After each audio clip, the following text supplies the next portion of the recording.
प्रेमावतार श्री चैतन्य महाप्रभु। प्रस्तावना।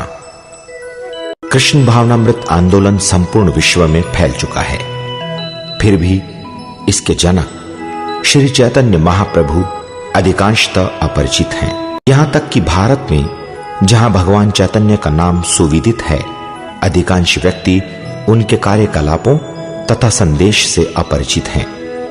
कुछ व्यक्ति जो उन्हें जानते हैं वे भी उन्हें मात्र एक महान भक्त मानने की त्रुटि करते हैं कि प्रमाणित शास्त्र बताते हैं कि वे पूर्ण पुरुषोत्तम भगवान हैं।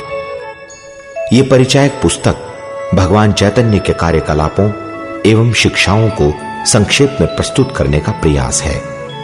इसमें मुख्यतः उनकी मूल जीवनियों यथा चैतन्य चरितामृत तथा चैतन्य भागवत से अंश लिए गए हैं। परंपरागत हिंदू समाज की कई प्रथाएं, रीतियां, व्यवहार तथा भगवान चैतन्य के व्यक्तित्व का भी इसमें विस्तार पूर्वक वर्णन है। ये वर्णन अनभिज्ञ व्यक्ति को आश्चर्यजनक प्रतीत हो सकते हैं, तथापि पाठकों से ये निवेदन है कि विषय को धैर्य तथा पक्षपात रहित होकर पढ़ें। ऐसा करने से वे भगवान चैतन्य की दया, मधुरता, उनके मनोभाव तथा उनके आंदोलन की कुछ सीमा तक सराहना कर पाएंगे। विस्तृत जानकारी श्री चैतन्य चरितामृत को पढ़कर प्राप्त की जा सकती है। प्राकथन।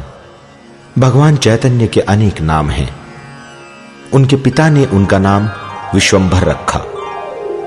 युवावस्था में उन्हें निमाई पंडित के नाम से जाना जाता था।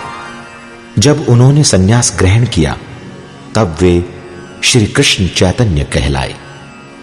वे श्री चैतन्य महाप्रभु या केवल महाप्रभु के नाम से भी सुविख्यात थे। अपनी लीलाओं में वे गौरांग अथवा गौर हरि के नाम से जाने गए, क्योंकि उनका वर्ण गौर यानी स्वर्णिम था।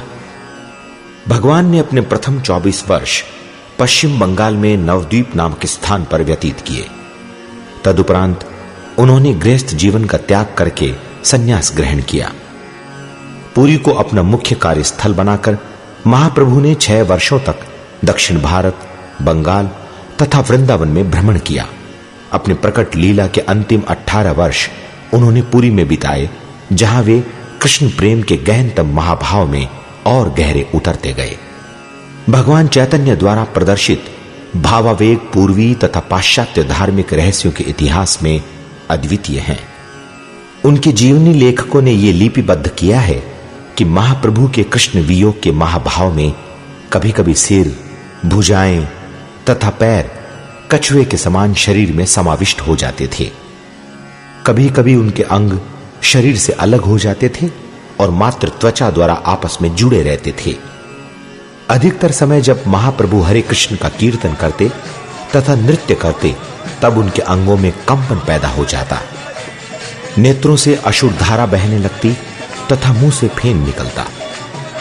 वे हवा में ऊंचा कूदते तथा इतनी जोर से धरती पर गिरते कि धरती हिल जाती, परंतु आध्यात्मिक भाव में होने के कारण उन्हें कोई पीड़ा का अनुभव नहीं होता तथा वे हरे कृष्ण का कीर्तन करते रहते।